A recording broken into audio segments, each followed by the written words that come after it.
Ya, jadi tahapan yang pertama itu eh, terjadinya di luar mitokondria ya. Tahapan apakah itu? Kita lihat. Nah, jadi ada eh, biasanya disebut 3 tahapan, biasanya juga disebut sampai 5 malah tahapan ya. Jadi di sini ada tahapan yang pertama ada glikolisis, kemudian ada preparation step, ini dia tahapan persiapan ya. Jadi karena glikolisis itu terjadinya di luar mitokondria, untuk bisa masuk ke dalam mitokondria, untuk proses selanjutnya itu ada namanya tahapan persiapan. Setelah melewati tahapan persiapan, hmm, lalu masuk pada siklus Krebs. Setelah melalui siklus Krebs, lalu terjadi transport elektron dan terakhir itu ada namanya kemioosmosis. Jadi ada 5 tahapan pentingnya. Nah, ini yang pertama itu ada namanya glikolisis. Oke. Jadi glikolisis itu terjadinya di sitoplasma atau di cairan yang ada pada sel ya. Nah, di sitoplasmanya. Jadi masih di luar dari mitokondria. Nah, untuk glikolisis sendiri itu ada 2 istilahnya ya.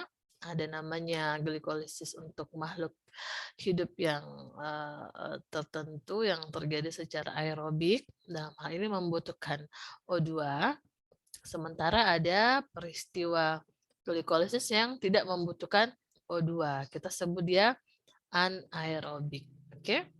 Jadi kata an itu berarti tidak ada. Aerobik itu jadi semua istilah yang menggunakan aerobik itu artinya membutuhkan udara atau oksigen ya. Nah, kalau pada manusia, tumbuhan itu semua glikolisisnya terjadi dalam suasana yang aerob karena membutuhkan O2. Yang mana contohnya yang tidak membutuhkan oksigen itu terjadi pada proses fermentasi. Misalnya proses pembentukan alkohol ya, proses fermentasi, misalnya pembuatan pupuk organik cair, misalnya yang ada fermentasi mikroba di dalamnya, itu tidak membutuhkan oksigen, tapi dia hanya mampu menghasilkan 1 kali siklus itu hanya mampu menghasilkan 2 ATP. Oke. Nah, sekarang kita lihat bahwa di respirasi pada tumbuhan itu setelah mengalami glikolisis, dia memasuki preparation step atau tahapan persiapan. Ini mesti terjadi di sitoplasma. Nah, setelah melewati tahapan persiapan, lalu masuk ke siklus Krebs. Nah, di sini melepaskan panas, kemudian ada ATP juga yang dihasilkan. Ini terjadi di mitokondria. Setelah siklus Krebs berakhir, lalu terjadi juga elektron transport atau rantai transport elektron. Nah, di sini menghasilkan banyak sekali ATP, ada sampai 34 ATP. Nah, kalau di total-total keseluruhan satu siklus respirasi itu menghasilkan 38. Ini 34, di sini tambah dari sini siklus Krebs jadi 36, tambah 2 ATP dari glikolisis ya, jadi ada 38 ATP. Nah, sekarang kita lihat apa yang terjadi pada peristiwa glikolisis. Di peristiwa glikolisis itu ya, di situ kita harus merubah glukosa atau si karbohidrat itu yang punya 6 rantai karbon ya, itu dia apa namanya, dia akan dirubah jadi senyawa glukosa itu akan dirubah menjadi senyawa pirufat ya. Pirufat dalam hal ini hanya berantai karbon 3. Yang tadinya rantai karbon dari glukosa itu 6, dirubah menjadi pirufat. Nah, pada saat dia ini ceritanya diurai ya.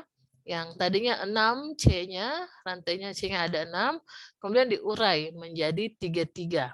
Nah, pada saat perubahan glikolisis menjadi 2 pirufat, ini menyebabkan dia memakai bantuan energi.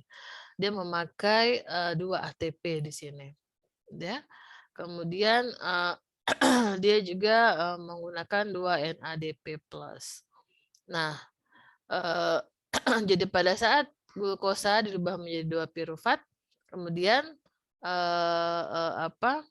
setelah jadi 2 piruvatnya ada energi juga yang dihasilkan, ya. Ada 4 ATP dan ada 2 NADH. Oke. Nah, lalu 2 pirufat itu akan diantarkan masuk ke dalam mitokondria untuk mengalami proses selanjutnya. Tapi karena membran dari mitokondria itu merupakan membran yang sifatnya selektif permeabel. Nah, pirufat ini salah satu senyawa yang tidak bisa masuk melewati membran yang ada di mitokondria, ya.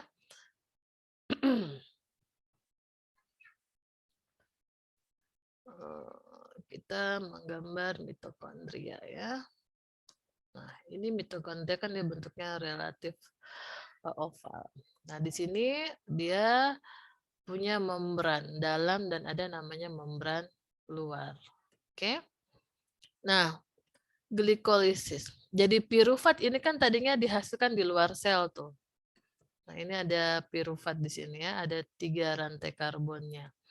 Untuk bisa masuk ke dalam membran sel dari mitokondria ini, ya. Ini kan karena dia termasuk senyawa yang tidak diperbolehkan masuk oleh membran, jadi dia harus berubah dulu bentuknya. Nah, disinilah di tahapan persiapan atau preparation step ini, di tahapan kedua ini, 2 pirufat itu menggandeng 2 koenzim A. Oke. Lalu akhirnya terbentuklah 2 asetil koenzim A. Nah, 2 asetil koenzim A inilah yang terbentuk. Nah, nantinya dia bisa masuk ke dalam membran dari mitokondria ini. Ya. Jadi dari proses glikolisis dan persiapan, tahapan persiapan itu menghasilkan 2 asetil koenzim yang kemudian bisa masuk ke dalam mitokondria. Oke. Lalu apa yang dihasilkan pada saat 2 pirufat ini bertemu dengan koenzim, mereka selain melepaskan energi juga akhirnya mendapatkan energi senilai ada 2 NADH-nya. Nah, jadi kalau kita mau total di sini dari proses glikolisis dan tahapan persiapan, ATP yang diperoleh ada 2. Ya, kenapa di sini 2 saja? Ini 2 karena 2 ada 4 yang dihasilkan ya, tapi di awal itu terpakai 2 ATP. Jadi sisa 2 ATP yang dihasilkan, sementara NADH-nya ada 4. Ya, totalnya ada 4 karena 2 dari proses glikolisis dan 2 dari proses preparation step atau tahapan persiapan. Nah, di sini juga asetil koenzim ini juga mengikat karbon dioksida, jadi sama-sama dibawa masuk. Jadi 2 asetil koenzim A ditambah 2 karbon dioksida itu nantinya dibawa masuk ke mitokondria untuk proses berikutnya.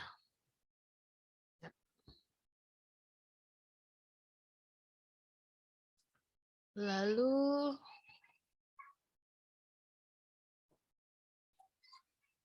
ya. Nah, jadi tadi kita dapatkan nilai sejumlah ATP-nya ada 2, NADH-nya ada 4. Kalau FA2H-nya masih belum diproduksi ya. Nah, karena asetil koenzim sudah bisa masuk ke dalam mitokondria, lalu terjadilah namanya siklus Krebs atau daur Krebs. Nah, dalam hal ini siklus Krebs ini mengalami perjalanan-perjalanan juga. Jadi yang tadinya asetil koenzim itu ada 2 rantai karbon ya, lalu dia berubah menjadi 6 intermediate. Jadi ada 6 juga rantai karbonnya, dan di sini dia melepaskan CO2. CO2-nya lepas di sini. Karena kan tadi asetil koenzim itu dia bersama CO2 ya, masuk ke dalam mitokondria. Nah, ini sudah terjadi di mitokondria ya. Sekarang kita bicara di dalam mitokondria. Oke, di dalam mitokondria. Di sini ada matriks.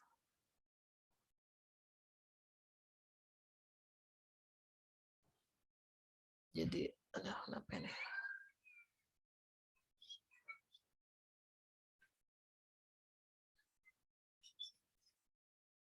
Nanti tidak mau menulis. Di sini di mitokondria itu nanti ada namanya matriks dalamnya, ada namanya matriks, ada namanya kristal ya. Nah, ini mereka terjadi di situ di membran dalam yang berkelok-kelok itu. Nah, jadi asetil koenzim berubah menjadi 6 intermediate, ada 6 atom karbonnya dan juga melepaskan CO2. Jadi pada saat dia melepaskan CO2, rantai C-nya juga hilang ya. Jadi sisa 5. Nah, pada saat itu intermediate berubah lagi menjadi 5 intermediate. Nah, disinilah kita menghasilkan satu molekul NADH ya. Lalu 5 intermediate ini juga melepaskan lagi satu karbonnya sehingga hanya menjadi 4. Nah, pada saat itu dia akan berubah lagi dari 4 intermediate menjadi oksaloasetat. Nah, pada saat 4 intermediate ini berubah menjadi oksaloasetat, dia juga melepaskan ATP dan FADH2 ya, FADH2 dan juga NADPH. Jadi mana skornya? Skor yang didapatkan ada 2 ATP, kemudian ada 6 NADH dan ada 2 FADH. Ya. Nah, ini tadi. Ini di mitokondria. Jadi setelah dia masuk ke dalam matriks ya, dia mengalami daur Krebs, lalu apa yang dihasilkan di sini ada total keseluruhannya ada 4 ATP, ada berapa tadi? 10 ya. Ini kalau dijumlahkan 4, 10 dan 2. Ada 4 ATP, ada 10 NADH dan ada 2 FADH2-nya. Nah, lalu apa yang terjadi? Nah, proses yang selanjutnya yang terjadi adalah ini. Setelah daur Krebs kita mengalami apa tuh namanya? Elektron transport ya. Rantai transport elektron dan kemioosmosis. Elektron transport dan kemioosmosis. Nah, di elektron transport itu terjadi juga di dalam membran dari mitokondria. Nah, ya, elektron transport itu terjadi seperti ini. Jadi kita yang perlu diingat itu nanti apa yang dihasilkan, berapa ATP, berapa NADH dan berapa FADH yang dihasilkan. Nah, di sini kita bicara elektron transfer, di sini tentu ada namanya quinon dan sitokinin ya, mirip di peristiwa reaksi terang pada fotosintesis ya. Ini terjadi di membran sel, lalu setelah elektron transport lalu terjadi kemioosmosis. Itu terjadi juga di Di sini elektronnya itu masuk, lalu keluar lagi, masuk, lalu keluar lagi. Terjadi berkali-kali, itu melepaskan sejumlah ATP dan FADH2. Nah, jadi secara keseluruhan, di dalam glikolisis itu kita menghasilkan 2 ATP, kemudian 6 dari 2 NADH ini, 1 NADH itu setara dengan 3 ATP. Jadi karena kita menghasilkan 2 NADH, maka kita dapat 2 dikali 3 dapat 6 ATP. Kemudian di daur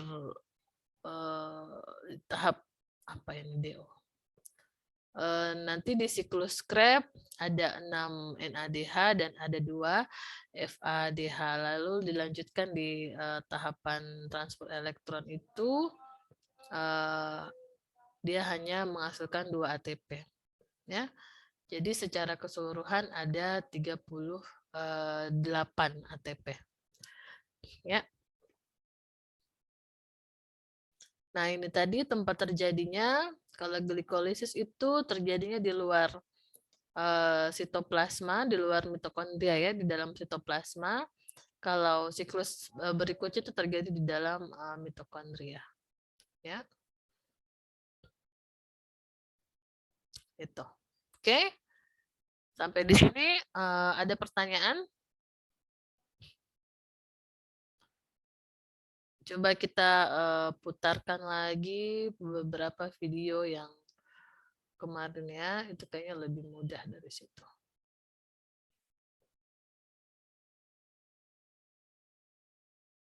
Itu videonya.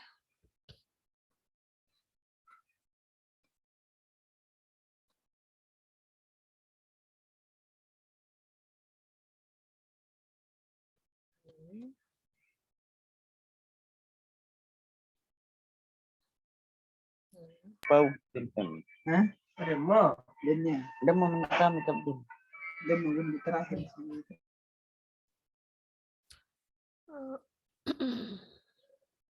Kita dengarkan sama-sama ya. Oh ya, sebelum share.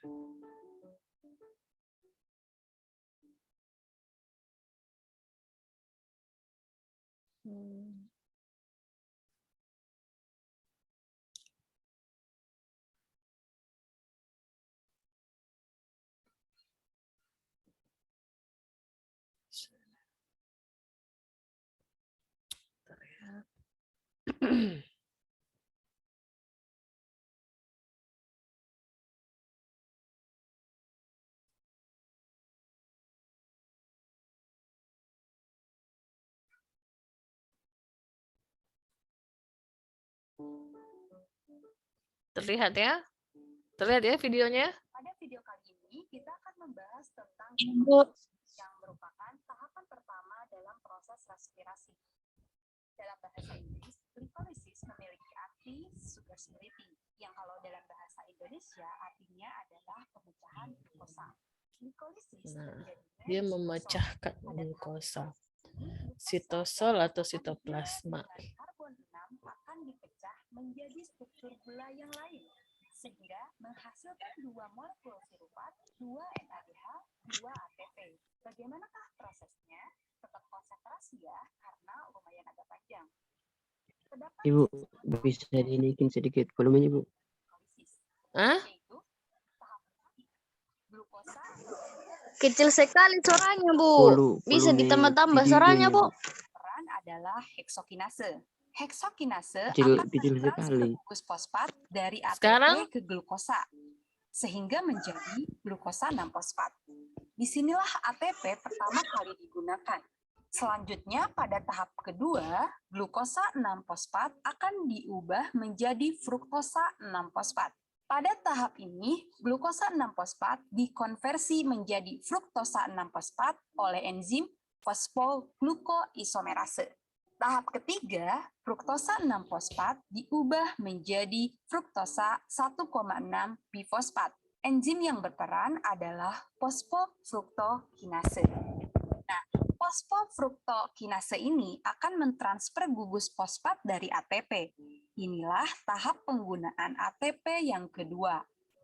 Selanjutnya, tahap yang keempat, enzim aldolase memecah molekul fruktosa 1,6 bifosfat menjadi 2 buah gula yang memiliki 3 karbon yang berbeda, yaitu menjadi dihidroksiaseton fosfat atau DHAP dan gliseraldehid 3-fosfat atau G3P. Pada tahap yang kelimanya, yaitu terjadi konversi antara DHAP dan G3P ini, di mana reaksi ini tidak pernah mencapai titik keseimbangan. Nah, G3P inilah yang akan digunakan pada langkah berikutnya. Nah, dari tahap 1 sampai tahap 5 inilah dikenal sebagai investment fase. Karena pada tahap inilah ATP digunakan sebanyak 2 buah. Selanjutnya, tahap yang ke-6, G3P akan diubah menjadi 1,3 bifosfoglycerat sebanyak 2 buah. Pada tahap ini, enzim yang berperan yaitu triose fosfat dehidrogenase. Pada tahap ini, terjadi 2 reaksi, yaitu 1. G3P dioksidasi melalui transfer elektron ke NAD+, sehingga membentuk 2 buah NADH. Yang kedua, dengan menggunakan energi dari reaksi ini, 2 fosfat akan terikat pada substrat sehingga ikut berperan dalam pembentukan 1,3 bifosfoglycerat. Selanjutnya, pada tahap yang ketujuh, 1,3 bifosfoglycerat akan diubah menjadi 3 fosfoglycerat. Pada tahap ini, 2 fosfat akan ditransfer ke 2 ATP, sehingga menghasilkan 2 buah ATP. Enzim yang berperan pada tahap ini adalah fosfogliserokinase. Tahap yang ke-8, 3 fosfoglycerat akan diubah menjadi 2 fosfoglycerat dengan bantuan enzim fosfoglyceromutase. Tahap yang ke-9, 2 fosfoglycerat akan diubah menjadi fosfoenopiruvat atau PEP dengan enzim enolase. Pada tahap ini dihasilkan 2 molekul H2O. Tahap yang terakhir yaitu PEP akan diubah menjadi 2 piruvat dengan enzim piruvat kinase. Pada tahap ini terjadi pembentukan ATP sebanyak 2 buah yang berasal dari ADP. Jika kita perhatikan dari tahap 6 sampai dengan tahap ke-10 terjadi pembentukan ATP sebanyak 4 buah. Sehingga pada tahap ini dikenal sebagai Vayov fase atau fase menghasilkan energi. Berdasarkan keseluruhan tahapan reaksi glikolisis tersebut, maka dapat disimpulkan secara umum glikolisis terbagi ke dalam 2 fase, yaitu fase memakai energi atau the energy investment fase dan fase menghasilkan energi atau the energy payoff fase. The energy investment fase merupakan tahapan di mana ATP digunakan. ATP yang digunakan sebanyak 2 buah, yaitu pada tahap pertama ketika glukosa diubah menjadi glukosa 6-fosfat dan tahap yang kedua terjadi pada fruktosa 6-fosfat menjadi fruktosa 1,6 bifosfat. Tapi investasi ini akan dilunasi dengan bunga pada tahap energy payoff fase. Karena pada payoff fase dihasilkan 4 ATP dan 2 NADH. Sehingga hasil bersih yang dihasilkan dalam proses glikolisis per 1 molekul glukosa adalah 2 molekul piruvat, 2 ATP, dan 2 NADH. Nah, itulah materi mengenai glikolisis. Gimana? Mudah kan? Terima kasih sudah menonton. Gimana? Mudah kan? Susah, Bu. Susah. Ya, jadi kita sederhanakan saja.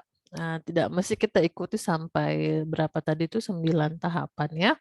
Jadi yang kita perlu stressing di glikolisis itu ada apa menjadi apa ya. Yang kita perlu ingat di situ bahwa ada molekul glukosa yang kemudian dia dirubah ya. Dia dirubah menjadi 2 piruvat. Kemudian apa yang dihasilkan pada saat dia menjadi 2 piruvat itu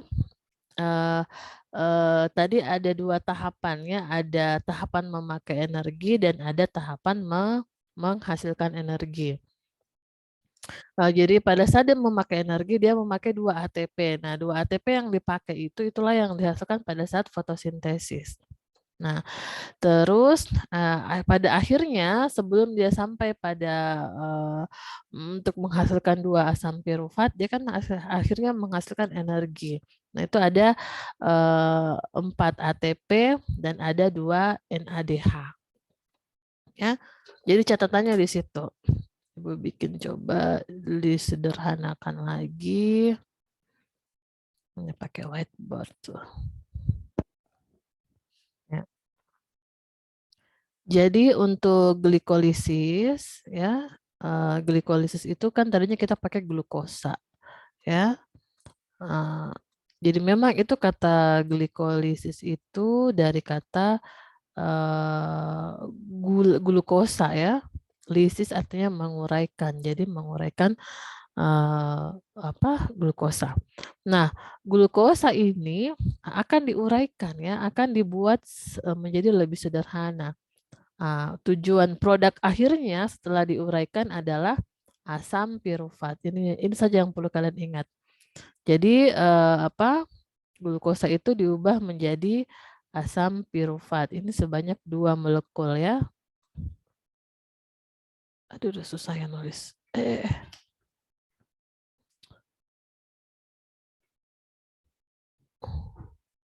Bentar. Di sini ada glukosa. Lalu di sini akhirnya ada asam pirufat ya. Nah, ini ada sebanyak 2 molekul asam pirufat. Nah,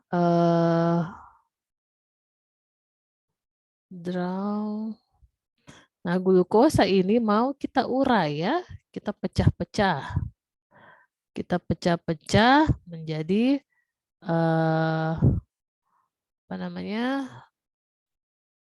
asam pirufat. Nah, pada saat proses penguraian glukosa menjadi asam pirufat, itu awalnya dia membutuhkan 2 energi. Ya. Awalnya dia membutuhkan 2 energi. Nah, di sini 2 ATP. Ini yang dia sebut sebagai fase menghabiskan. Ya. Menghabiskan energi. Nah, di fase setelahnya, jadi begitu dia bertahap dulu, jadi lebih dulu ini fase menghabiskan energi. Lalu sebelum sampai pada pembentukan asam pirufat, dia juga ternyata dalam proses penguraiannya itu dia juga menghasilkan energi. Jadi ada fase menghasilkan ya, atau membentuk, menghasilkan energi. Nah, berapa energi yang dihasilkan? Di situ ada 4 ya, 4 ATP, 4 ATP, 4 ATP, dan ada 2 NADH. Nah, itu ya. Nah, ini saja catatannya. Nah, jadi di glikolisis itu dia menguraikan glukosa ya, glukosa, salah tulis ini, glukosa atau gula itu diuraikan menjadi asam pirufat. Nah, pada proses menguraikan glukosa menjadi asam pirufat, itu dia menggunakan 2 ATP. Berarti habis 2 ATP, tapi setelah itu dia menghasilkan 4 ATP dan 2 NADH. Nah, sekarang yang kita mau tahu lagi adalah total produk yang dihasilkan ya. Total skornya. Skor yang dihasilkan pada proses glikolisis ini, pada proses glukosa berubah menjadi asam pirufat ya. Kita melihat ATP-nya menjadi berapa. Nah, di sini kan ada 2 yang dipakai, berarti minus ya. Di sini ada 4 ATP yang dipakai. Jadi sisa berapa ATP yang dihasilkan?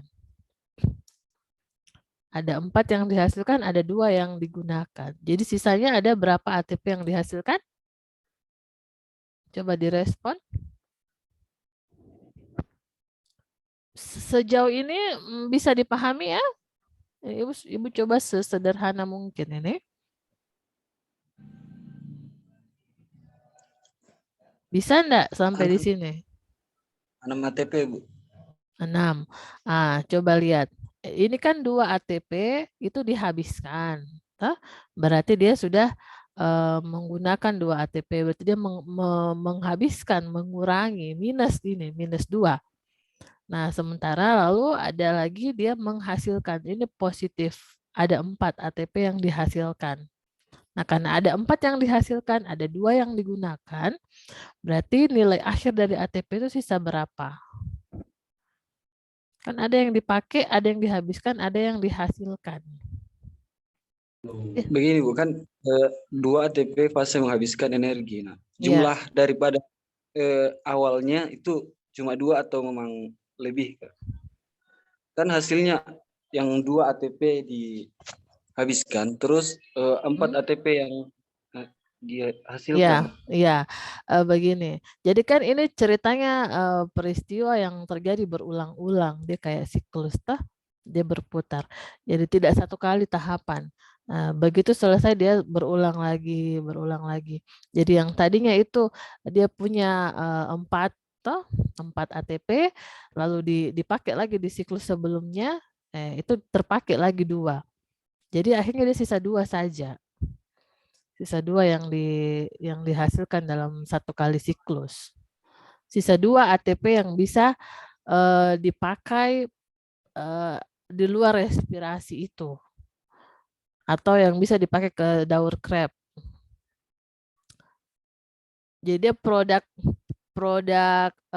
outputnya ceritanya. Outputnya dari glikolisis itu sisa 2. Karena misalnya oke lah, kita mulai dari awal misalnya ya. Untuk menguraikan glukosa dia memakai 2 ATP. Jadi ada 2 ATP dari luar, di luar dari respirasi. Ada 2 ATP itu ada di situ hadir tapi terpakai, akhirnya habis. Lalu dia menghasilkan lagi 4 ATP. Nah, untuk selanjutnya 4 ATP itu dipakai lagi di proses awalnya ini, glikolisis tadi. Akhirnya terpakai lah 2. Nah, 2-nya itu tidak terpakai, akan selalu menjadi output. Begitu. Jadi, total skor yang bisa kita dapatkan di satu tahapan glikolisis itu ada 2 ATP-nya. Gitu. Sementara untuk NADH itu kan tidak dipakai, tidak ada yang habiskan, jadi ada sebagai produk outputnya. Nanti NADH-nya ada berapa? Ada berapa NADH yang dihasilkan? 2. Ya, ada 2 juga. Nah, jadi ini total energi yang dihasilkan. Nanti ini NADH itu sama, kita bisa setarakan dia dengan ATP juga. Jadi 1 NADH itu sama dengan 3 ATP. Makanya nanti di akhir total keseluruhan dari reaksi 3 tahapan itu jumlahnya adalah ATP. Oke, sampai di sini bisa ya? Untuk glikolisis, ya. Jadi intinya di glikolisis itu merubah glukosa tadi ini yang C6H12O6 ini dirubah menjadi asam pirufat. Nah, nanti ini asam pirufat yang akan dipakai lagi sebagai bahan bakar atau bahan baku untuk tahapan berikutnya. Oke, jadi ini yang perlu kita ingat ya, ada 2 ATP dan 2 NADH. Oke ya. Sekarang kita lihat Video kolaborasi Eksakta. mau diulang ini? Glikolisis? Mau, Bu. Mau. Oke, kita ulang. Iya, Bu. Kelihatan ini share-nya enggak ya? Saya sudah tutup ya tadi. Ntar saya ini lagi share lagi.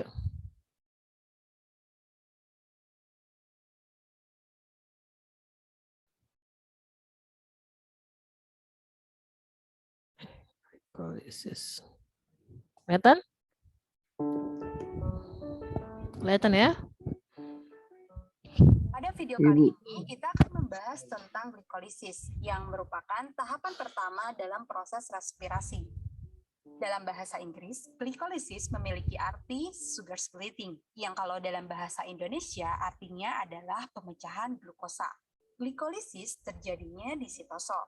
Pada tahap glikolisis ini, Bu, bisa dikasih volumenya, Bu, kasih full. Kecil sekali suaranya, Bu.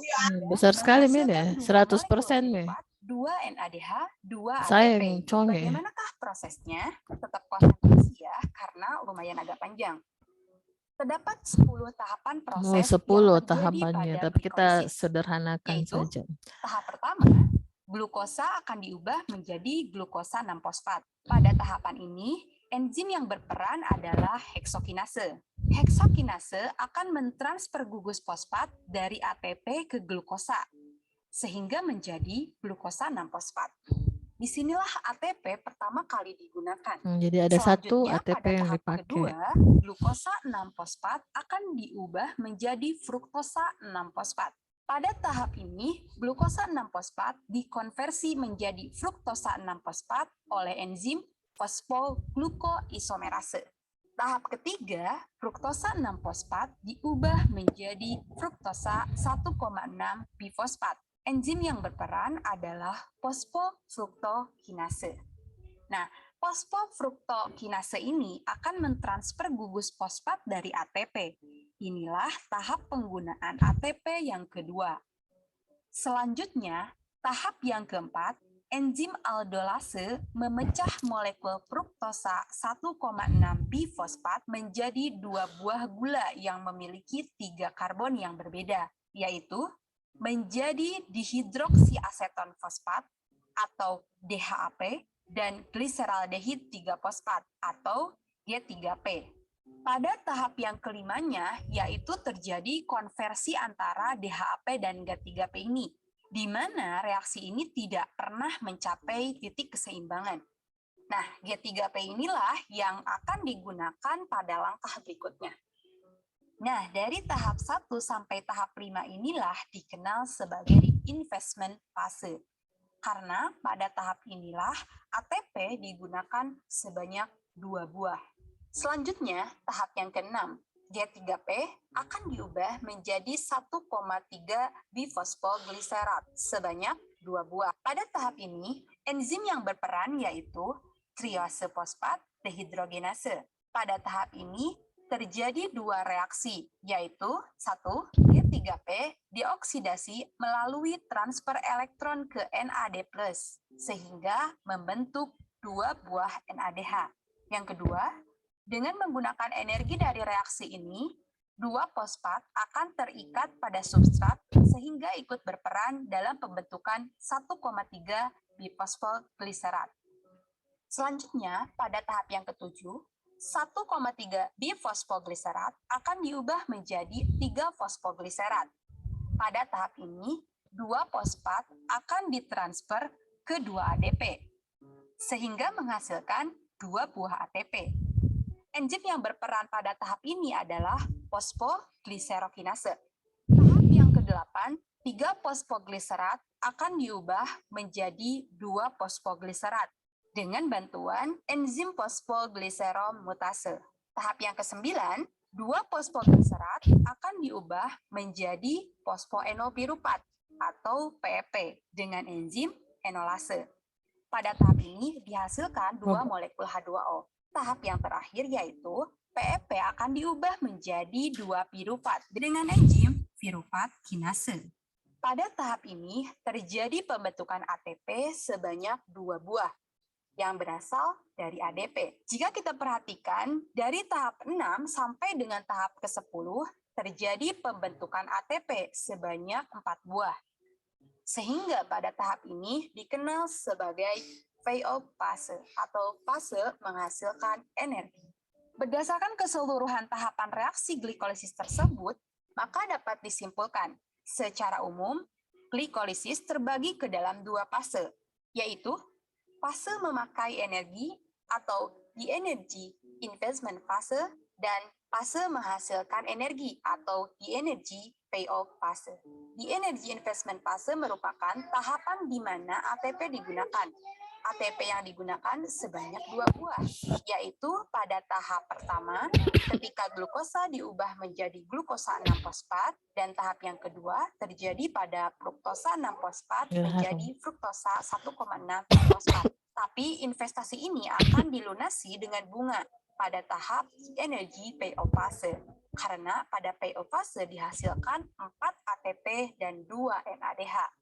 Sehingga hasil bersih yang dihasilkan dalam proses glikolisis per 1 molekul glukosa adalah 2 molekul piruvat, 2 ATP, dan 2 NADH. Nah, itulah materi mengenai glikolisis. Gimana? Mudah kan? Terima kasih sudah menonton video kolaborasi Eksakta Edukatif. Gimana, mudah kan? Nah, begitu. Mudah. Hah? Bagaimana? Lebih enak? Stop share. Nah, jadi intinya di situ ya. Apa produk yang dihasilkan. Jadi sama kemarin dengan reaksi terang dan reaksi gelap, itu kita menitik beratkan pada apa yang dihasilkan pada setiap tahapannya. Nah, tadi juga terlihat ya ada H2O yang dihasilkan. Nah, nanti itu sebagai produk sampahnya itu ada H2O. Nah, makanya pada rumus reaksi respirasi itu rumus reaksi kimia dari respirasi itu menghasilkan H2O karena itu tadi salah satunya di proses glikolisis melepaskan H2O. Jadi catatannya adalah dari proses glikolisis yang dirubah apa? Yang dirubah adalah glukosa, kemudian dirubah menjadi 2 asam pirufat. Oke, glukosanya diurai menjadi 2 asam pirufat. Nah, pada proses menghasilkan 2 asam pirufat itu, dia juga menghasilkan 2 NADH dan 2 ATP. Lalu ada produk sampingannya itu H2O.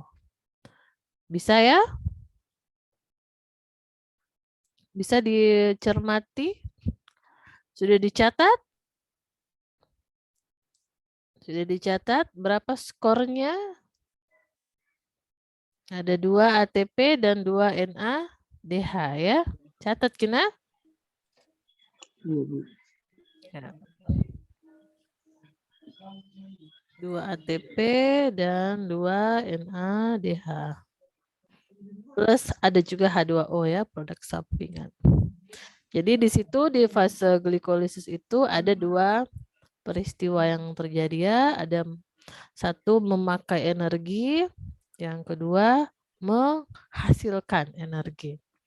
Nah, pada saat dia memakai energi, ada 2 ATP yang dipakai. Pada saat dia menghasilkan energi, ada 4 ATP dan ada 2 NADH. Nah, jadi total keseluruhan yang dihasilkan dikurangi yang dipakai, sisanya 2. Jadi ATP-nya ada 2, NADH-nya ada 2 ya. Oke, kita lanjut ya ke tahapan selanjutnya ya. Saya share videonya.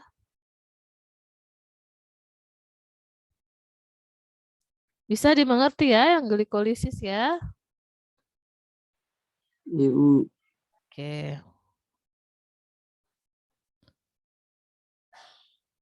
Oh iya, DO itu dekarboksilase. Ini yang Ibu sebut-sebut tadi tahapan persiapan ya. Pada video kali ini kita akan membahas Preparation. tentang dekarboksilasi oksidatif atau oksidasi pirufat. Tahapan ini seringkali diperlakukan sebagai semacam tahapan yang tidak penting. Tapi sebenarnya tahap ini merupakan tahap yang penting. Kenapa? Karena tahap ini merupakan penghubung antara glikolisis dan siklus Krebs. Ya, Yang ini pertama tahapan harus kita persiapan ketahui ya, adalah di mana lokasi dekarboksilasi. terjadinya proses dekarboksilasi oksidatif ini. Sebelumnya, kita semua sudah tahu pada sel eukariotik kita akan menemukan nukleus yang biasanya digambarkan di bagian tengah. Selain nukleus, terdapat juga organel yang disebut dengan mitokondria. Mitokondria inilah yang dikenal sebagai organel yang memiliki membran ganda, karena memiliki membran di bagian luar dan membran di bagian dalam. Pada mitokondria inilah tahap respirasi kebanyakan terjadi, karena disinilah energi paling banyak dihasilkan. Kalau kalian masih ingat, pada video sebelumnya kita telah membahas tentang glikolisis, yang prosesnya terjadi di sitosol. Nah, tahap dekarboksilasi oksidatif ini akan mengantarkan hasil glikolisis dari sitosol menuju bagian dalam mitokondria yang disebut dengan matriks. Dan di matriks ini pula lah terjadinya siklus Krebs. Bagaimanakah proses dekarboksilasi oksidatif itu? Molekul pirufat yang dihasilkan glikolisis memiliki karbon 3. Nah, pirufat akan kehilangan satu karbonnya, sehingga membentuk dua karbon yang dinamakan dengan senyawa asetil. Karbon yang hilang itu akan membentuk karbon dioksida dan akan meninggalkan sel sebagai output dari proses dekarboksilasi oksidatif ini. Nah, ketika terbentuk CO2, berarti ada ikatan yang diputus antara karbon nomor 2 dan karbon nomor 3. Ketika ada pemutusan ikatan, berarti ada elektron berenergi tinggi yang dilepaskan juga. Nah, selanjutnya kita harus menangkap elektron yang berenergi tinggi ini karena sangat berharga untuk menghasilkan ATP. Elektron ini akan ditangkap oleh NAD sehingga membentuk NADH. Nantinya NADH ini akan membentuk ATP pada tahap transport elektron. Nah, sekarang kita memiliki asetil. Asetil ini merupakan gula yang kita butuhkan untuk melanjutkan ke tahap selanjutnya. Tapi ternyata asetil tidak bisa langsung menuju mitokondria, karena mitokondria merupakan organel yang memiliki membran di sekelilingnya. Ingat, membran ini sifatnya semipermeabel, yang berarti mereka tidak membiarkan molekul sembarangan untuk masuk ke dalamnya, sehingga asetil membutuhkan tanda pengenal untuk masuk ke mitokondria. Tanda pengenalnya yaitu koenzim A atau CoA. Selanjutnya, CoA akan terikat pada molekul asetil ini, sehingga membentuk asetil-CoA. Nah, asetil-CoA ini yang akan diterima oleh mitokondria. Kemudian, asetil-CoA ini akan melewati kedua membran mitokondria tanpa ada penolakan, dan akan sampai di bagian dalam mitokondria yang disebut matriks tadi. Kemudian, di dalam matriks, CoA akan meninggalkan asetil karena kita tidak membutuhkannya lagi. Dan selanjutnya akan terbentuk asetil kembali. Kemudian akan lanjut ke tahap siklus Krebs. Karena pirufat yang dihasilkan dari glikolisis sebanyak 2 buah, maka hasil dari proses dekarboksilasi oksidatif ini yaitu NADH sebanyak 2 buah, karbon dioksida sebanyak 2 buah, dan asetil-CoA sebanyak 2 buah. Nah, itulah materi tentang dekarboksilasi oksidatif. Terima kasih. Terima kasih sudah menonton video kolaborasi Eksakta Edukado dan Sekolahmu. Ayo kunjungi website sekolahmu dan download aplikasinya. Kita ulang Khusus ya bagi sekali kamu yang lagi. udah nonton video ini, ada beasiswa program dekarboksilasi oksidatif. Pada video kali ini, kita akan membahas tentang dekarboksilasi oksidatif atau oksidasi pirufat. Tahapan ini seringkali diperlakukan sebagai semacam tahapan yang tidak penting. Tapi sebenarnya tahap ini merupakan tahap yang penting. Kenapa? Karena tahap ini merupakan penghubung antara glikolisis dan siklus Krebs. Yang pertama harus kita ketahui adalah di mana lokasi terjadinya proses dekarboksilasi oksidatif ini. Sebelumnya, kita semua sudah tahu pada sel eukariotik kita akan menemukan nukleus yang biasanya digambarkan di bagian tengah. Selain nukleus, terdapat juga organel yang disebut dengan mitokondria. Mitokondria inilah yang dikenal sebagai organel yang memiliki membran ganda, karena memiliki membran di bagian luar dan membran di bagian dalam. Pada mitokondria inilah tahap respirasi kebanyakan terjadi, karena disinilah energi paling banyak dihasilkan. Kalau kalian masih ingat, pada video sebelumnya kita telah membahas tentang glikolisis, yang prosesnya terjadi di sitosol. Nah, tahap dekarboksilasi oksidatif ini akan mengantarkan hasil glikolisis dari sitosol menuju bagian dalam mitokondria yang disebut dengan matriks. Dan di matriks ini pula lah terjadinya siklus Krebs. Bagaimanakah proses dekarboksilasi oksidatif itu? Molekul pirufat yang dihasilkan glikolisis memiliki karbon 3. Nah, pirufat akan kehilangan satu karbonnya, sehingga membentuk dua karbon yang dinamakan dengan senyawa asetil. Karbon yang hilang itu akan membentuk karbon dioksida dan akan meninggalkan sel sebagai output dari proses dekarboksilasi oksidatif ini. Nah, ketika terbentuk CO2, berarti ada ikatan yang diputus antara karbon nomor 2 dan karbon nomor 3. Ketika ada pemutusan ikatan, berarti ada elektron berenergi tinggi yang dilepaskan juga. Nah, selanjutnya kita harus menangkap elektron yang berenergi tinggi ini karena sangat berharga untuk menghasilkan ATP.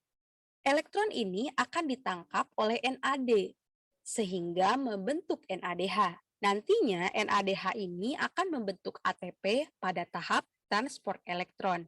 Nah, sekarang kita memiliki asetil. Asetil ini merupakan gula yang kita butuhkan untuk melanjutkan ke tahap selanjutnya. Tapi ternyata asetil tidak bisa langsung menuju mitokondria, karena mitokondria merupakan organel yang memiliki membran di sekelilingnya. Ingat, membran ini sifatnya semipermeabel, yang berarti mereka tidak membiarkan molekul sembarangan untuk masuk ke dalamnya, sehingga asetil membutuhkan tanda pengenal untuk masuk ke mitokondria. Tanda pengenalnya yaitu koenzim A atau CoA. Selanjutnya, CoA akan terikat pada molekul asetil ini, sehingga membentuk asetil-CoA. Nah, asetil-CoA ini yang akan diterima oleh mitokondria.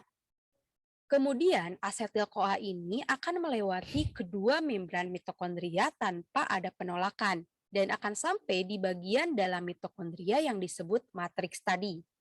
Kemudian, di dalam matriks, CoA akan meninggalkan asetil karena kita tidak membutuhkannya lagi. Dan selanjutnya akan terbentuk asetil kembali. Kemudian akan lanjut ke tahap siklus Krebs. Karena pirufat yang dihasilkan dari glikolisis sebanyak 2 buah, maka hasil dari proses dekarboksilasi oksidatif ini yaitu NADH sebanyak 2 buah, karbon dioksida sebanyak 2 buah, dan asetil-CoA sebanyak 2 buah. Nah, itulah materi tentang dekarboksilasi oksidatif. Terima kasih. Terima kasih sudah menonton video kolaborasi Fakta Edukado dan Sekolah. Jadi, berapa produk yang dihasilkan pada preparation step ini atau dekarboksilasi oksidatif. Jadi kita pakai satu istilah saja ya. Kita pakai istilah tahapan persiapan ya. Jadi glikolisis, lalu tahapan persiapan. Jadi apa produk dan berapa produk yang dihasilkan pada tahapan persiapan ini? Siapa yang bisa?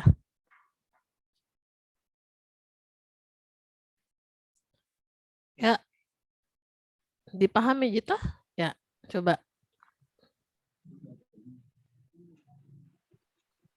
Ya, Abdul? Hasil akhirnya Ibu. Ya, Ada dari ini preparation. yang hasilnya.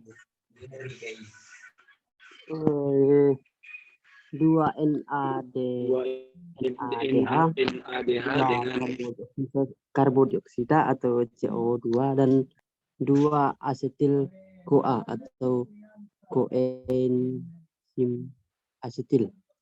Enzim Itu Ibu. koenzim AA. Ya, ya ya. Jadi ada 2 NADH, ada 2 karbon dioksida dan ada 2 asetil CoA. Kenapa ada 2? Karena dari tadi itu kita pakainya 2 asam pirufat. Kalau 1 J asam piruvatnya dia cuma menghasilkan 1 NADH, 1 CO2 dan 1 asetil CoA. Tapi karena ada 2 asam piruvatnya, makanya kita juga mendapatkan masing-masing 2 produk. Kelihatan ini whiteboard-nya? Ya Ibu.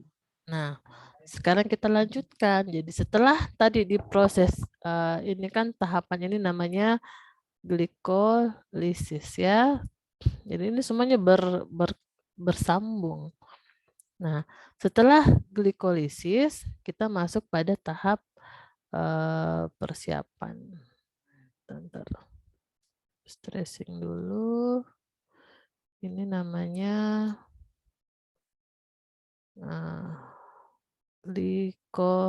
glikolisis. Ya.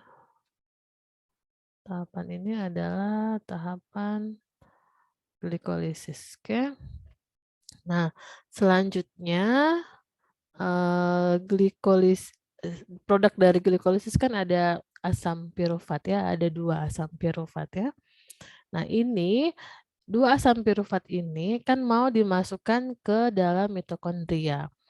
Nah, tapi tidak bisa serta-merta masuk. Jadi dia ada tahapan persiapan. Nah, 2 asam pirufat ini dirubah bentuknya menjadi asetil CoA ya.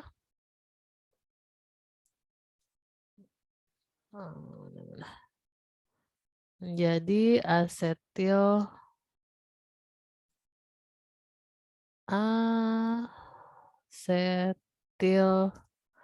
CoA. Nah,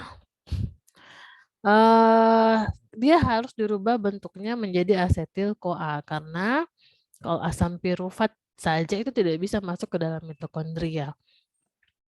Untuk bisa masuk ke dalam berubah menjadi asetil CoA, asam pirufat itu kan dia ada 3 tadi rantai karbonnya ya. Kalau glukosa itu ada 6 rantai karbon atau rantai C-nya. Kalau dia pada saat dia sudah berubah menjadi asam pirufat, dia sisa 3 kan. Nah, asam pirufat ini akan berubah menjadi asetil. Pada saat dia berubah menjadi asetil, dia melepaskan 1 rantai karbon kan. Nah, pada saat itu juga rantai karbon yang lepas itu akan berubah menjadi karbon dioksida. Itu nanti akan keluar dari sel ya. Jadi ada produk lain namanya CO2 di sini ya. Ada CO2. CO2 ini akan terbuang nantinya. Terus pada saat dia berubah juga dari asam pirufat menjadi asetil CoA, itu ada elektron ya, ada elektron yang lepas. Itu elektron yang lepas berupa positif tadi ya, berupa elektron positif itu ditangkap oleh NAD. Akhirnya NAD-nya karena sudah menangkap elektron, dia menjadi NADH ya. NADH. Nah, jadi di tahapan ini tujuannya adalah merubah asam pirufat menjadi asetil CoA. Yang dihasilkan apa? Ada 1 CO2, ada 2 Na2, ada 1 NADH. Karena ada 2 molekul asam piruvatnya, ada 2 ini asam piruvatnya. Jadi yang kita dapatkan skor di sini adalah 2 NADH, 2 CO2 dan 2 asetil CoA. Ya. 2 asetil CoA.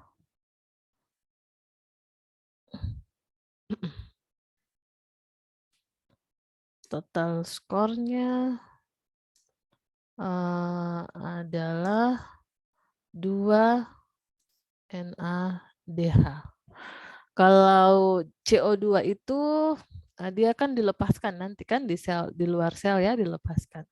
Sementara kalau asetil-CoA dia akan masuk lagi pada siklus berikutnya ya, asetilnya. Oke, jadi ada 2 NADH. Kalau di total-total sampai di sini kita sudah dapat 2 ATP dan 4 NADH. Oke, oh begini. Oke, kita lanjut ya ke selanjutnya. Sampai di sini bisa ya tahapan kedua ya. Aduh, jam berapa sekarang? 2:30.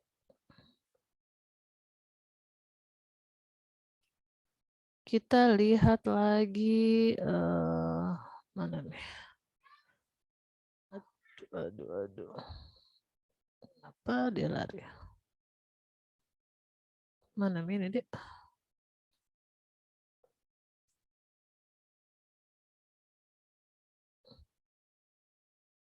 Nah ini daur Krebs. Dicatat ya.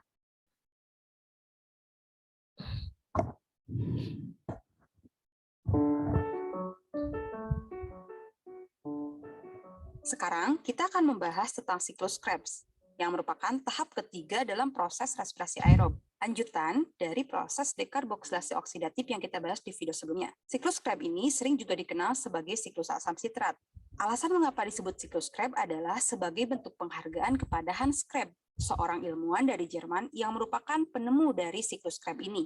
Sebagaimana kita telah singgung di video sebelumnya, siklus Krebs ini terjadinya di matriks mitokondria.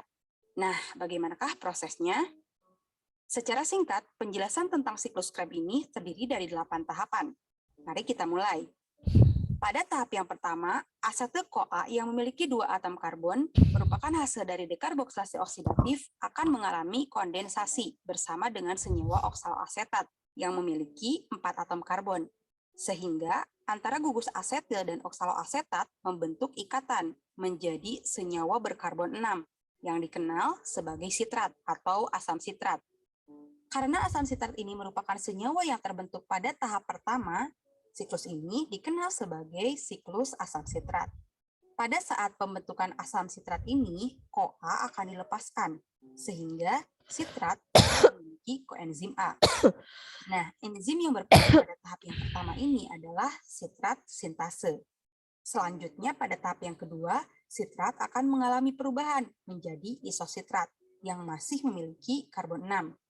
Karena reaksi yang terjadi pada tahap ini hanya isomerisasi atau pengubahan dari satu senyawa menjadi senyawa lain yang masih memiliki rumus senyawa yang sama. Nah, pada tahap ini terjadi 2 reaksi, yaitu pelepasan molekul air atau H2O yang prosesnya dikenal sebagai dehidrasi. Namun kemudian pada tahap ini juga terjadi proses penambahan molekul air yang prosesnya dikenal sebagai hidrasi.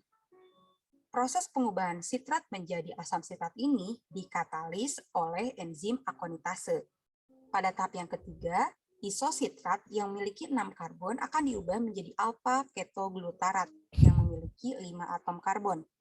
Sehingga pada tahap ini terjadi pelepasan ikatan, yang berarti ada elektron yang dilepaskan pula. Elektron yang dilepaskan ini akan diterima oleh NAD+, sehingga membentuk NADH. Nah, pada tahap ini pula terjadi proses dekarboksilasi atau pengurangan karbon, berjumlah 1 karbon. Nah, 1 karbon ini akan membentuk CO2. Enzim yang berperan adalah isositrat dehidrogenase. Tahap yang keempat, alpha ketoglutarat yang memiliki 5 atom karbon akan diubah menjadi suksinil koenzim A yang memiliki 4 atom karbon. Berarti pada tahap ini juga terjadi dekarboksilasi atau pelepasan 1 karbon. Nah, 1 karbon ini akan membentuk molekul karbon dioksida pula. Selain itu, pada tahap ini pula terjadi reduksi NAD+, sehingga membentuk NADH. Karena pada tahap ini terjadi pengubahan dari alpha ketoglutarat menjadi suksinil CoA, berarti terjadi penambahan CoA yang masuk pada reaksi ini. Sehingga CoA akan berikatan dengan senyawa suksinil, membentuk suksinil CoA. Enzim yang berperan pada tahap ini yaitu alpha ketoglutarat dehidrogenase. Tahap yang kelima, Suksinil-CoA yang memiliki 4 atom karbon akan diubah menjadi suksinat yang masih memiliki 4 atom karbon. Pada tahap ini tidak ada pengurangan atom karbon seperti pada tahap sebelumnya. Tapi pada tahap ini terdapat beberapa reaksi, yaitu fosfat inorganik atau PI akan berperan pada tahap ini sebagai pemutus ikatan koenzim A yang terdapat pada suksinil, sehingga pada tahap ini CoA akan dilepaskan. Dan fosfat inorganik akan berikatan dengan GDP, membentuk GTP. Namun pada beberapa sel, fosfat yang telah membentuk GTP akan ditransfer lagi ke ADP, sehingga membentuk ATP. Baik GTP ataupun ATP, keduanya memiliki energi yang setara. Enzim yang berperan dalam tahap ini adalah suksinil-CoA sintase. Tahap yang keenam yaitu suksinat yang memiliki 4 atom karbon akan diubah menjadi fumarat yang memiliki 4 atom karbon pula. Nah, pada tahap ini terjadi pelepasan elektron, sehingga elektron akan ditangkap oleh FAD membentuk FADH 2 kali. Enzim yang berperan untuk mengkatalisis senyawa suksinat menjadi fumarat adalah suksinat dehidrogenase. Tahap yang ketujuh terjadi pengubahan fumarat menjadi malat. Enzim yang berperan pada tahap ini adalah fumarase. Pada tahap ini terjadi penambahan air atau H2O yang prosesnya dikenal sebagai hidrasi. Selanjutnya tahap yang ke-8. Malat akan diubah kembali menjadi oksaloasetat. Pada tahap ini pula terjadi pembentukan NADH yang berasal dari NAD+. Enzim yang berperan dalam tahap ini adalah malat dehidrogenase. Dengan demikian, dalam satu kali siklus menghasilkan 3 NADH, 1 FADH 2 kali, dan 1 ATP.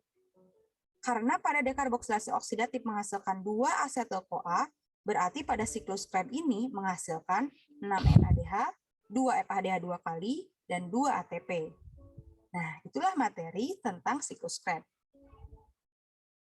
Terima kasih sudah menonton video kolaborasi Eksakta Edukado dan Sekolahmu. Ayo kunjungi website sekolahmu dan download aplikasinya. Khusus bagi kamu yang udah nonton video ini, ada beasiswa program belajar dari sekolahmu. Gunakan kode kamu banget untuk mendapatkan diskon. Proses dekarboksilasi oksidatif yang kita bahas di video sebelumnya. Siklus Krebs ini sering juga dikenal sebagai siklus asam sitrat. Alasan mengapa disebut siklus Krebs adalah sebagai bentuk penghargaan kepada Hans Krebs, seorang ilmuwan dari Jerman yang merupakan penemu dari siklus Krebs ini. Sebagaimana kita telah singgung di video sebelumnya, siklus Krebs ini terjadinya di matriks mitokondria. Nah, bagaimanakah prosesnya? Secara singkat, penjelasan tentang siklus Krebs ini terdiri dari 8 tahapan. Mari kita mulai. Pada tahap yang pertama, asetil-CoA yang memiliki 2 atom karbon merupakan hasil dari dekarboksilasi oksidatif akan mengalami kondensasi bersama dengan senyawa oksaloasetat yang memiliki 4 atom karbon. Sehingga antara gugus asetil dan oksaloasetat membentuk ikatan menjadi senyawa berkarbon 6 yang dikenal sebagai sitrat atau asam sitrat. Karena asam sitrat ini merupakan senyawa yang terbentuk pada tahap pertama, siklus ini dikenal sebagai siklus asam sitrat. Pada saat pembentukan asam sitrat ini, CoA akan dilepaskan, sehingga sitrat tidak memiliki koenzim A. Nah, enzim yang berperan pada tahap yang pertama ini adalah sitrat sintase. Selanjutnya, pada tahap yang kedua, sitrat akan mengalami perubahan menjadi isositrat yang masih memiliki karbon 6. Karena reaksi yang terjadi pada tahap ini hanya isomensasi atau pengubahan dari satu senyawa menjadi senyawa lain yang masih memiliki rumus senyawa yang sama. Nah, pada tahap ini terjadi 2 reaksi, yaitu pelepasan molekul air atau H2O yang prosesnya dikenal sebagai dehidrasi. Namun kemudian pada tahap ini juga terjadi proses penambahan molekul air yang prosesnya dikenal sebagai hidrasi. Proses pengubahan sitrat menjadi asam sitrat ini dikatalis oleh enzim akonitase. Pada tahap yang ketiga, isositrat yang memiliki 6 karbon akan diubah menjadi alpha ketoglutarat yang memiliki 5 atom karbon. Sehingga pada tahap ini terjadi pelepasan ikatan, yang berarti ada elektron yang dilepaskan pula. Elektron yang dilepaskan ini akan diterima oleh NAD+, sehingga membentuk NADH. Nah, pada tahap ini pula terjadi proses dekarboksilasi atau pengurangan karbon, berjumlah 1 karbon. Nah, 1 karbon ini akan membentuk CO2. Enzim yang berperan adalah isositrat dehidrogenase. Tahap yang keempat, alpha-ketoglutarat yang memiliki 5 atom karbon akan diubah menjadi suksinil koenzim A yang memiliki 4 atom karbon. Berarti pada tahap ini juga terjadi dekarboksilasi atau pelepasan satu karbon. Nah, satu karbon ini akan membentuk molekul karbon dioksida pula. Selain itu, pada tahap ini pula terjadi reduksi NAD+, sehingga membentuk NADH. Karena pada tahap ini terjadi pengubahan dari alpha-ketoglutarat menjadi suksinil-CoA, berarti terjadi penambahan CoA yang masuk pada reaksi ini. Sehingga CoA akan berikatan dengan senyawa suksinil, membentuk suksinil-CoA. Enzim yang berperan pada tahap ini yaitu alpha-ketoglutarat dehidrogenase. Tahap yang kelima, suksinil-CoA yang memiliki 4 atom. Kita sederhanakan.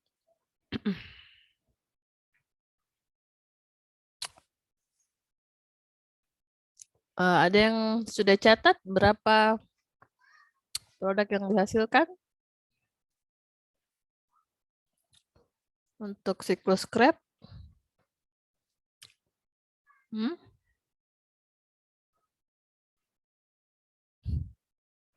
Nah, kelihatan nggak ini siklus Krebs? Kelihatan ya? Iya, Bu. Oke. Nah, kita sederhanakan. Jadi tadi,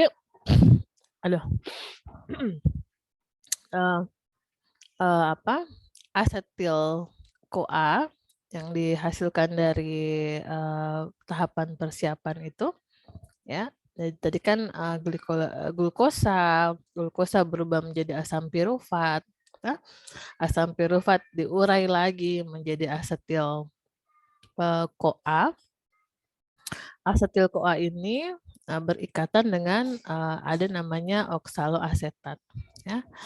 Jadi ingat saja bahwa asetil CoA itu kan punya dua rantai C, rantai karbon. Dia berikatan dengan oksaloasetat. Ya, ada 4 rantai karbonnya. Dia berikatan kemudian membentuk 6 rantai karbon. Kita simpelkan bahasanya. 6 rantai karbon itu kita ganti namanya menjadi 6 intermediate. Oke. Jadi dari asetil CoA ketemu dengan oksaloasetat menjadi 6 intermediate karena ada 6 atom C-nya ya. Nah, di sini pada saat dia berubah, pada saat tergabung oksaloasetat dan asetil CoA, itu produk yang dihasilkan itu sebenarnya hanya ada air. Ada air yang dihasilkan dan ada air yang digunakan juga. Kita abaikan itu ya. Lalu dari 6 intermediate itu dia nanti akan berubah menjadi 5 intermediate. Nah, kenapa? Karena atom C-nya keluar.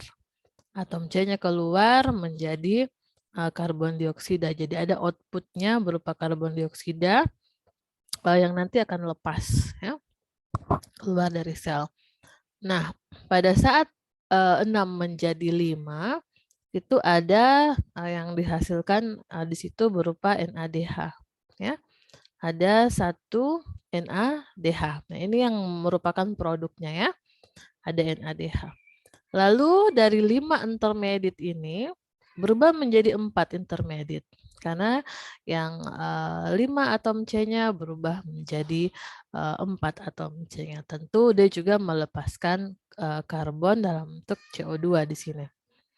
Nah, jadi setiap dia melepaskan atom C dari 6 ke 5, 5 ke 4, itu dia menghasilkan NADH ya.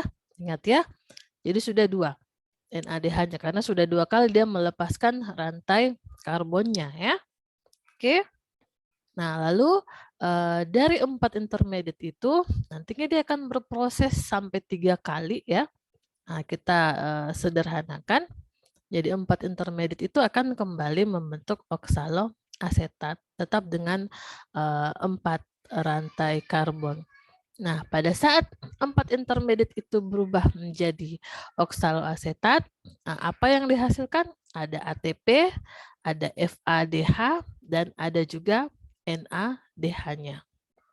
Nah, jadi kesimpulannya NADH-nya ada berapa? Ada 1 kali di sini, 1 kali di sini, dan 1 kali di tahapan akhir. ATP-nya ada berapa? Ada 1 kali. FADH-nya ada 1 kali juga. Ya. Nah, karena apa namanya? Asetil CoA-nya tadi ada 2, ya, makanya semuanya terjadi 2 kali. Jadi yang tadinya kita dapat 3 NADH menjadi 6, ATP menjadi 2, dan FADH-nya menjadi 2. Ya. 2, 6, dan 2. Gitu. Oke. Oke. Jadi kalau mau ditotal dari awal, kita sudah dapat berapa sekarang?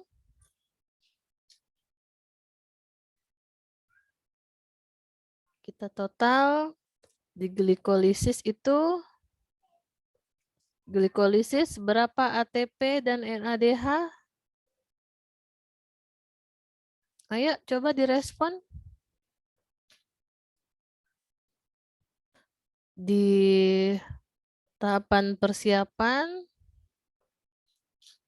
ada berapa NADH-nya? Di daur krep, ada yang bisa hitung? Coba dihitung.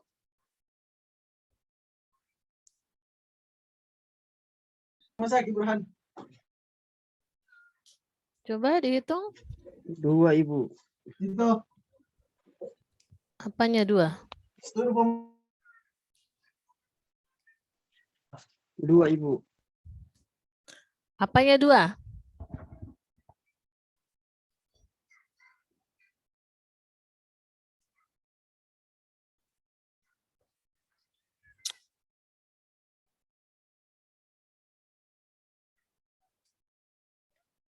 Dua, ATP-nya 4, NADH-nya 3 tambah 6, 9, 1, 9.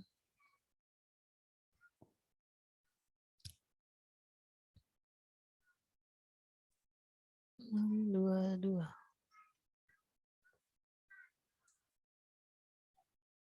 FADH-nya 2, 4.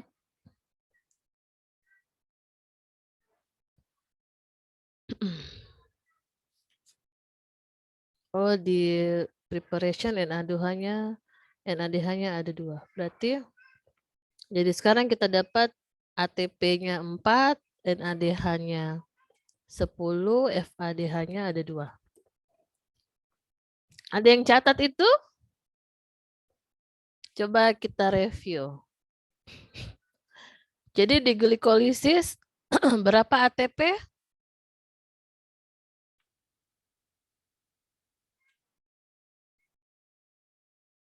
Halo? Di glikolisis ada berapa ATP yang didapatkan tadi? Coba dicatat ya. Di glikolisis berapa ATP-nya? 2. Tidak ada yang catat? 2. Hmm? 2. Berapa? Sebut saja. Aduh. 2 Ibu.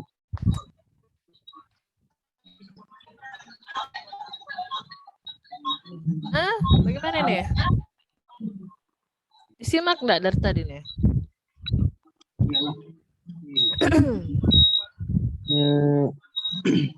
Di glikolisis berapa ATP yang dicatat? Berapa yang dihasilkan? 4 ATP Ibu dan 2 Aduh. NADH kemudian Mana ini? 2 ATP dan 2 NADH, Bu. 2 ATP dan NADH. Ada yang tahu? Kalau ada yang bisa cerna ini, terpaksa kalian bikin tugas lagi. Kalau bisa dicerna ini enggak perlu kita bikin tugas, tapi kalau tidak bisa dicerna, bikin lagi tugas. Bagaimana? Atau ada yang mau jelaskan tahapannya mulai glikolisis, tahapan persiapan sampai daur krep? Kalau ada yang bisa, kalian tidak perlu bikin tugas. Dari glikolisis. Makanya tuh kalau Ibu jelaskan itu dicatat, dipahami. Kalau tidak dipahami, ditanya, dijeda saya untuk ulang atau bagaimana supaya bisa dipahami. Jadi kalian mau bikin tugas saja ya? Karena percuma ini rasanya dijelaskan. Itu juga tidak bisa dicerna. Ya. Jadi tugasnya adalah oke, satu kali saya kasih kesempatan. Ada yang mau memberi penjelasan? Minimal ini kalau kalian tahu produk akhirnya berapa, saya bisa menangkap bahwa bisa dipahami. Atau ada yang mau menjelaskan bagaimana? Ya, Abdul. Dari glikolisis, Ibu. Apa, Abdul?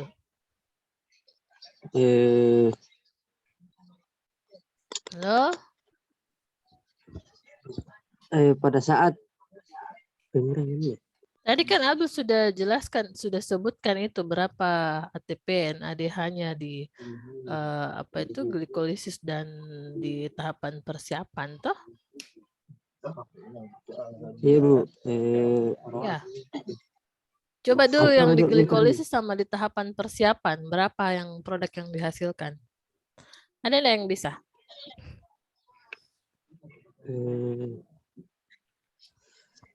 Abdul?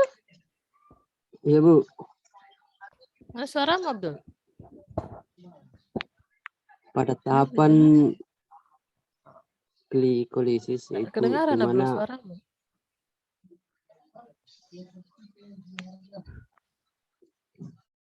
Arun?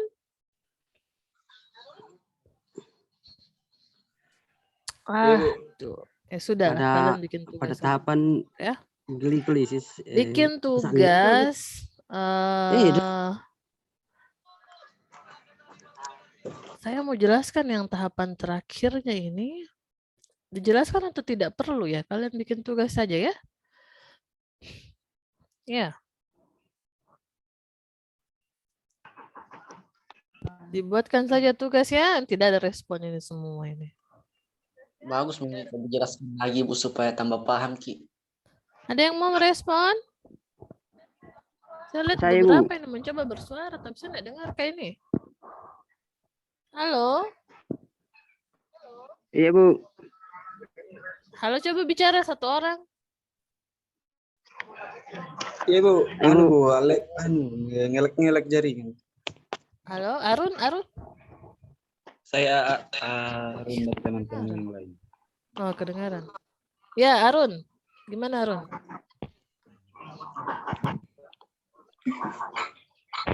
Ya, kedengaran nih.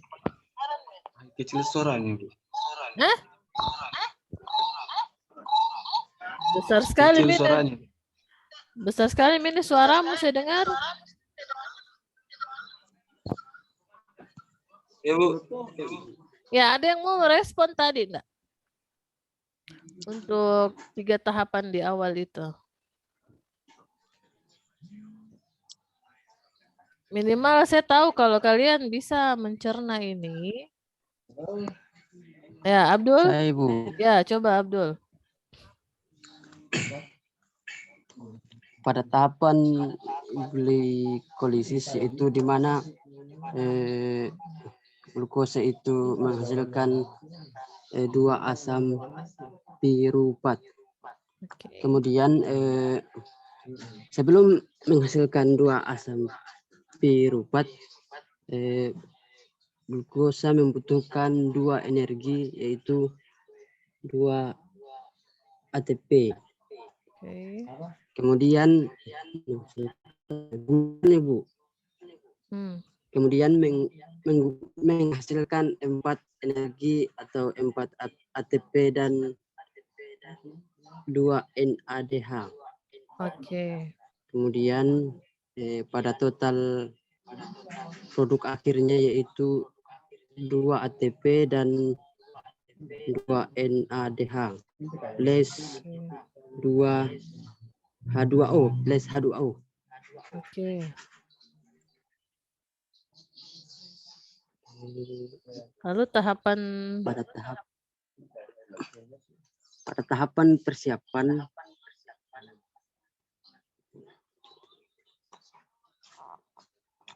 ya. Di dalam sel terdapat yang namanya nukleus. Kemudian ada juga mitokondria yang biasa disebut Nggak usah nih atau itu. membran ganda. Ya. Oke. Terus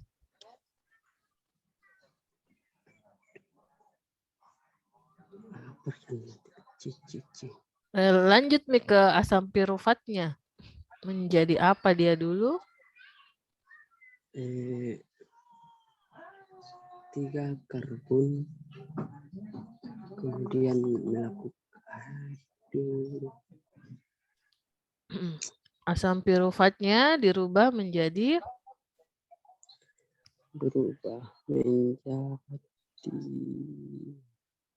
yang sisa 2 rantai C. koenzim asetil, Ibu. Ya, menjadi asetil. Lalu asetilnya menangkap koenzim A. Ya kan?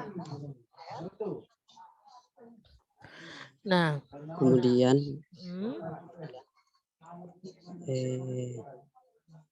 asetil CoA menuju matriks yang ada di dalam mitokondria tadi. Nah, jadi di tahap persiapan itu apa yang dihasilkan selain asetil CoA? Ya. Apa yang dihasilkan selain asetil CoA? Jadi pada saat dia berubah asam piruvat menjadi asetil CoA, itu ada apa yang dihasilkan? NADH-nya berapa? CO2, Ibu. Ya, CO2 dan NADH. Ya, ada NADH-nya 1. Satu. Cuman karena ini asam piruvatnya ada 2, makanya menjadi 2 NADH yang dihasilkan. Nah, itu catat itu. Catat itu. Jadi di tahap persiapan itu ada 2 NADH. Terus di daur krep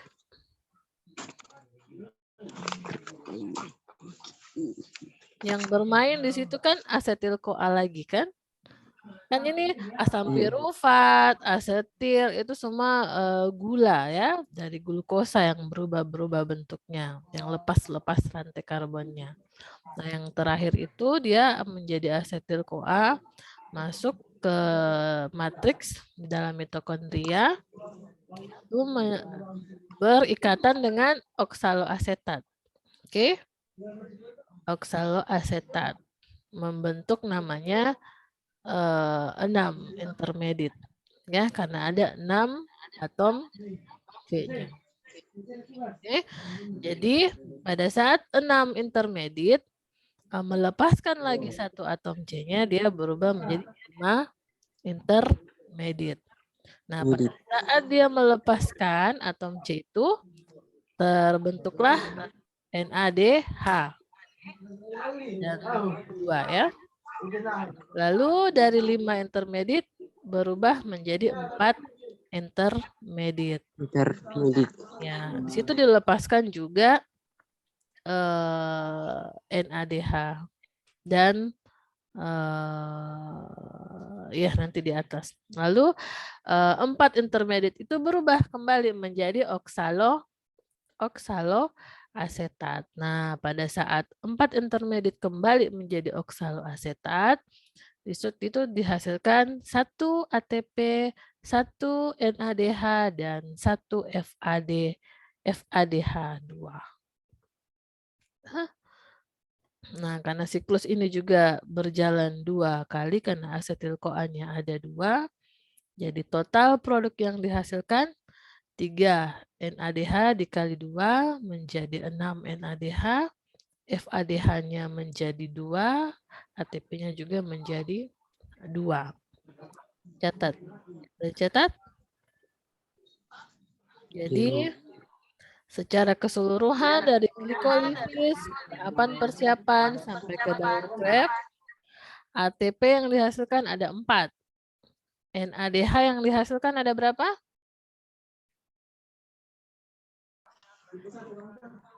Ada 6, Ibu. Ada 10. FADH yang dihasilkan ada 2. Oke. 2. Oke. Ada ditanyakan? Tuh, tidak ada itu bertanya, kita lanjut lagi di tahapan terakhir. Kita nonton lagi, habis itu direview.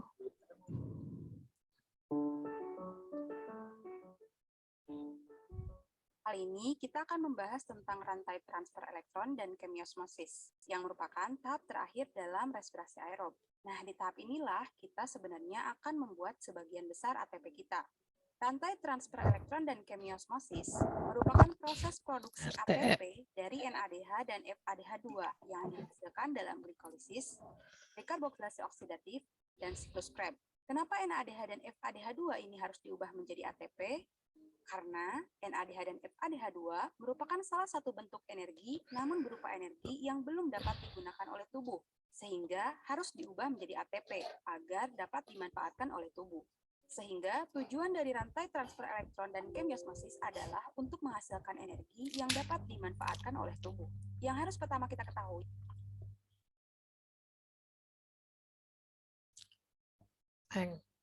adalah di mana kedua reaksi ini terjadi. Kita telah singgung di video sebelumnya bahwa tahap ini terjadinya di bagian mitokondria. Nah, mitokondria sendiri tersusun atas beberapa bagian, meliputi membran luar, membran dalam, dan matriks mitokondria. Kedua tahapan ini berlangsung pada mitokondria, tepatnya pada bagian membran dalam mitokondria, atau yang disebut dengan krista. Bentuk membran dalam mitokondria jika diperbesar akan menjadi seperti gambar berikut. Bagian membran dalam mitokondria tersusun atas fosfolipid bilayer, kompleks protein 1, koenzim Q atau ubiquinon, kompleks protein 3, kompleks protein 4, sitokrom C, ATP sintase, dan kompleks protein 2 yang terletak di bagian sini. Disebut dengan rantai transfer elektron karena dalam prosesnya terjadi transfer elektron dari satu protein ke protein yang lain. Dalam transfer elektron ini, oksigen akan berperan sebagai penerima elektron terakhir yang akan membentuk H2O, yang nantinya H2O ini akan dikeluarkan dari sel. Perubahan NADH dan FADH2 menjadi ATP terdapat sedikit perbedaan dari prosesnya. Bagaimanakah perbedaannya? Yuk kita simak lebih lanjut. Yang pertama, pengubahan NADH menjadi ATP terlebih dahulu. Proses yang terjadi pada tahap transfer elektron diawali dari NADH akan diuraikan menjadi NAD+, yang membuat elektron hasil dari reaksi ini akan masuk ke kompleks protein 1. Kemudian dikirim ke ubiquinon. Saat elektron melewati kompleks protein 1, hal ini akan memicu dipompanya H+ keluar menuju ruang antarmembran. Elektron dari ubiquinon dibawa melewati kompleks protein 3 ke sitokrom C. Saat melewati kompleks protein 3, ini juga akan memicu dipompanya H+ keluar menuju ruang antarmembran. Kemudian dari sitokrom C, elektron akan dibawa ke matriks mitokondria melalui kompleks protein 4. Saat elektron melewati kompleks protein 4, akan mengeluarkan satu atom hidrogen lagi menuju ruang antarmembran. Nah, selanjutnya elektron kemudian akan diterima oleh molekul oksigen, yang kemudian akan berikatan dengan dua ion H+ membentuk H2O. Bila dihitung, transfer elektron dari bermacam-macam protein tadi memicu dipompanya 3H+ keluar menuju ruang antarmembran. H+ atau proton tersebut akan kembali menuju matriks mitokondria melalui enzim yang disebut ATP sintase. Lewatnya H+ pada ATP sintase akan memicu enzim tersebut membentuk ATP secara bersamaan. Karena terdapat 3H+ yang masuk kembali ke dalam matriks, maka terbentuklah 3 molekul ATP. Pada akhirnya, untuk setiap 1 NADH menghasilkan 3 ATP. Selanjutnya pengubahan FADH2 menjadi ATP. Pertama, FADH2 diuraikan menjadi FAD+, kemudian elektron masuk ke kompleks protein 2. Transfer pada kompleks protein 2 tidak memicu dipompanya H+ keluar menuju ruang antarmembran. Setelah dari kompleks protein 2, elektron akan ditangkap oleh ubiquinon. Dari ubiquinon, elektron akan dibawa melewati kompleks protein 3 ke sitokrom C. Saat melewati kompleks protein 3, akan dikeluarkan 1 ion hidrogen. Berikutnya, elektron dari sitokrom C akan dibawa ke matriks mitokondria melalui kompleks protein 4. Pada saat melewati kompleks protein 4, akan dikeluarkan juga 1 atom hidrogen.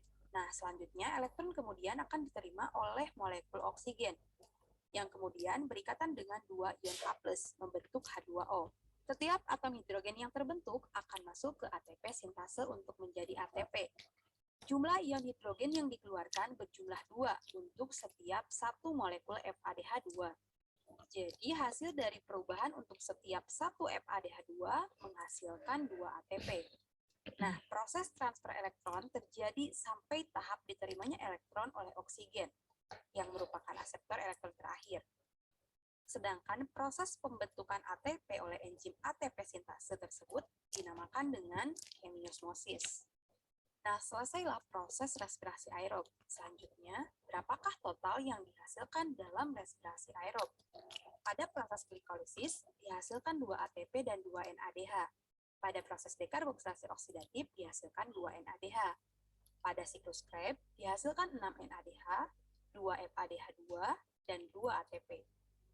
Lalu bagaimana menjumlahkannya? Kita tahu kalau ATP langsung menjadi ATP, tidak perlu diubahnya. Lalu untuk NADH dikalikan dengan 3 dan FADH2 dikalikan 2.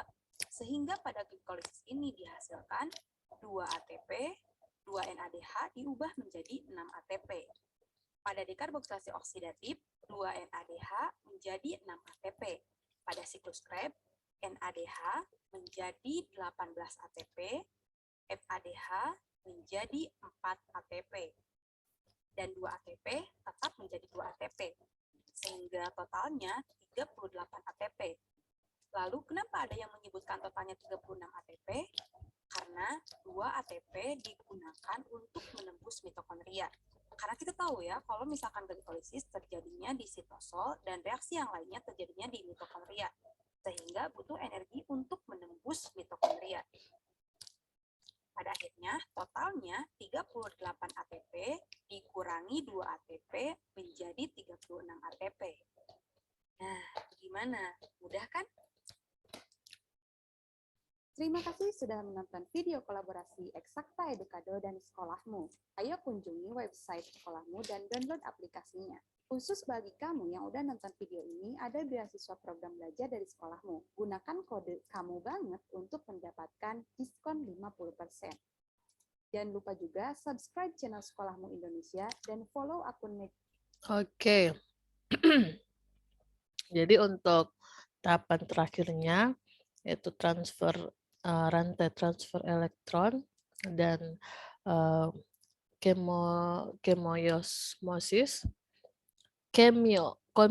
chemiosmosis ya, itu hanya peristiwa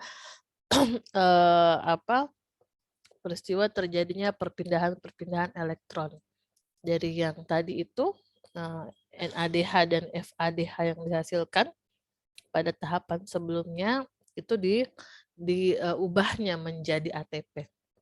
Ya, jadi pada saat NADH dan FADH melepaskan elektronnya menuju protein-protein pada kristal tadi, pada membran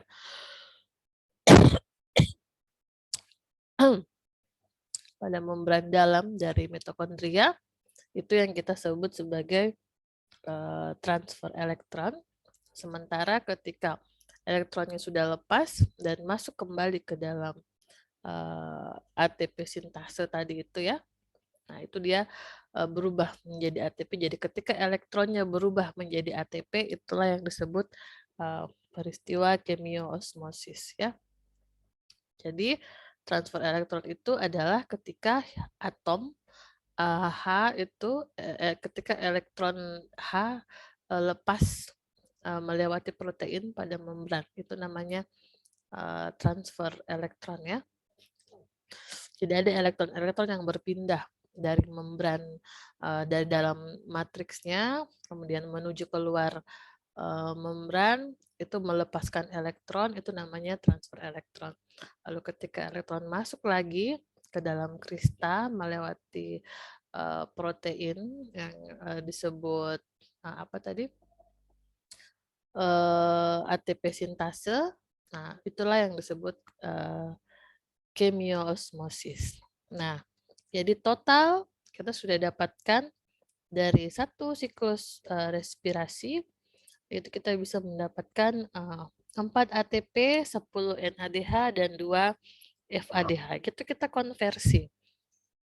1 NADH itu sama dengan 3 ATP karena ada 3 tadi atom elektron atom H yang membawa elektronnya, ada 3 yang keluar dan menghasilkan 3 ATP. Lalu FADH itu ada 2 atom H-nya yang kemudian menghasilkan 2 ATP. Jadi kalau kita kalkulasi ATP 4, NADH-nya ada 10 dikali 3 ATP menjadi 30 ATP. FADH-nya ada 2 dikali 2 ATP menjadi 4 ATP. Semuanya menjadi 38 ATP. Tapi ada 2 ATP yang lepas ya pada saat memasuki mitokondria. Oke, sampai di sini ada yang mau ditanyakan? Pusing Ibu. Pusing. Kalau gitu pusing yang mana? Pusing semuanya. Pusing semuanya. Kalau gitu bikin tugas ya. Jadi kalian bikin tugas, bisa simak rekaman kita hari ini, bisa simak 3 video tadi yang itu sudah lama sekali Ibu sharekan di grup ya. Kalian bikin tugas, bikin skema, jadi bikin coretan-coretan, terserah apakah tulis tangan, digambar atau bagaimana yang artinya kalian bisa memahami di situ. Jadi pelajari kembali, ulang-ulangi, lalu gambarkan pakai gambar kah, pakai kata-kata kah, terserah. Itu dijelaskan bagaimana tahapan glikolisis, bagaimana tahapannya, apa berubah menjadi apa, lalu berapa yang dihasilkan. Yang jelas, begitu juga dengan tahapan selanjutnya ya, sampai tahapan terakhir. Yang jelas, nanti kalian bisa benar kalau kalian menemukan ATP itu ada 4, NADH itu ada 10, dan FADH2 itu ada 2. Itu kuncinya. Ya. Jadi cari di mana itu produk itu dihasilkan. Di mana ATP sampai 4 kali, di mana NADH-nya sampai 10, di mana FADH-nya sampai 2. Ya. Gambarkan saya bagaimana prosesnya itu sampai produk itu bisa dihasilkan. Oke? Jadi pelajari kembali. Videonya di mana nonton kembali?